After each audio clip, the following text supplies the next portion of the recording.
आप सेंटर की राजनीति करना चाहते हैं या बिहार लौटना चाहते हैं? मैं बिहार जाना चाहता हूँ भाई। मेरा राजनीति में आने का लक्ष्य है, उद्देश्य कारण ही बिहार रहा सेंटर का है। पोर्टफोलियो छोड़ देंगे बिहार के चक्कर में? दिल्ली में मिनिस्टर बनने में इंटरेस्ट नहीं है? सही में? आई वांट टू सर्व या माय आप हर चीज तो डायलॉग की तरह बोल रहे हैं? ऐसे कैसे हो सकता है कि मिनिस्टर बनने में इंटरेस्ट नहीं है बिहार? या तो आप ऐसे बोलें कि अगर मैं सीएम बनूं तब मैं बिहार जाना चाहता हूं, तब तो अलग बात है। रास्ते में जो जिम्मेदारी आएगी वो सहज स्वीकार तो जरूर करूंगा। मैं जानना चाहता हूं, आपने कहा कि बिहार की राजनीति में इंटरेस्ट है, तो क्या आप सेंटर की राजनीति करना चाहते हैं या बिहार लौटना चाहते हैं? मैं बिहार जाना चाहता हूँ भाई। मेरा राजनीति में आने का लक्ष्य है, उद्देश्य कारण ही बिहार रहा सेंटर का है। पोर्टफोलियो छोड़ देंगे बिहार के चक्कर में? भाई मेरे लिए अभी बिहार विधानसभा के चुनाव मेरी प्राथमिकता नहीं, है। आप कहाँ रहना चाहते हैं? मैं बिहार में ज्यादा समय देना चाहता हूँ। दिल्ली में मिनिस्टर बनने में इंटरेस्ट नहीं है? सही में? I want to serve my या आप हर चीज तो डायलॉग की तरह बोल रहे हैं? ऐसे कैसे हो सकता है कि मिनिस्टर बनने में इंटरेस्ट नहीं है बिहार? या तो आप ऐसे बोलें कि अगर मैं सीएम बनूं तब मैं बिहार जाना चाहता हूं, तब तो अलग बात है। मैं जिस उद्देश्य के साथ राजनीति में आया हूँ, मुंबई में मैं था, आप जानते ही हैं इस बात को। वहां पे मैंने देखा है बहुत क्लोज क्वार्टर से किस तरीके से बिहारियों को अपमानित किया जाता है। उस वक्त मैंने ये फैसला इसीलिए लिया था कि वापस अपने राज्य जाऊंगा और बिहार का खोया हुआ गौरव, बिहार की खोई हुई अस्मिता वापस लेकर आना है। उसकी लड़ाई है मेरी। तो ऐसे में ये मैं दिल्ली में रहकर तो ये लड़ाई नहीं लड़ सकता।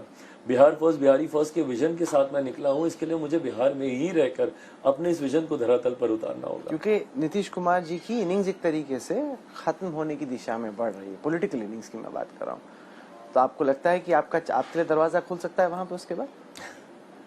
मैं महत्वाकांक्षाओं में नहीं जी रहा भाई। मैं सिर्फ अपना काम करना चाहता हूँ पूरी ईमानदारी के साथ। रास्ते में जो जिम्मेदारी आएगी वो सहज स्वीकार तो जरूर करूंगा।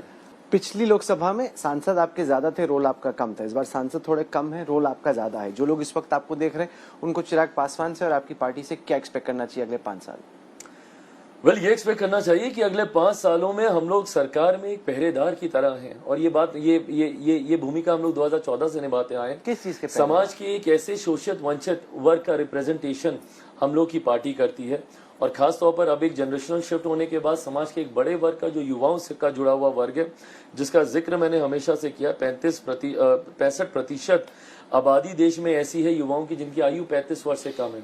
और रिपीटेडली मैंने उनकी आवाज को संसद में बिल्कुल जॉब इश्यूज हैं। मैंने पिछले सदन में ही मांग की थी। मुझे लगता है इस बार उसको हम लोग धरातल पर उतार पाएंगे। मैंने एक युवा आयोग के गठन की मांग मैंने पिछले सत्र में भी मैंने मजबूती से की थी। भारत में भाई हर तरीके के आयोग हैं। महिला आयोग हैं, अनुसूचित जाति जनजाति आयोग हैं, बाल आयोग हैं, अल्पसंख्यक आयोग हैं, महिला आयोग है, हर तरीके के आयोग हैं। पर देश में जो सबसे बड़ी आबादी युवाओं की, अभी तक युवाओं के लिए कोई आयोग नहीं है। मैं चाहता हूं कि एक नेशनल यूथ कमीशन का गठन हो, एक राष्ट्रीय युवा आयोग का गठन हो, जो युवाओं से जुड़ी हुई हर समस्या पर अध्ययन करे, उसके ऊपर कार्य करे, उसको धरातल पर उतारने का काम करे। एक नोडल एजेंसी के तौर पर यह काम करे जहां पे युवा अपनी समस्या के साथ जाए।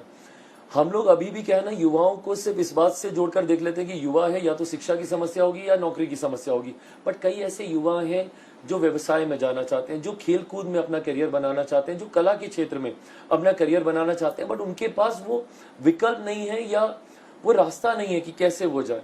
तो ऐसे में ये युवा आयोग उनके लिए मददगार साबित होगा। इस सोच के साथ मैं इसका गठन करना चाहता हूं। तो अगले 5 साल युवाओं की आवाज को बुलंदी से उठाने का काम। और हम लोग की एक युवा पार्टी भी है भाई। मैंने कहा था लास्ट टाइम, MY समीकरण है मेरा भी महिला और युवाओं का।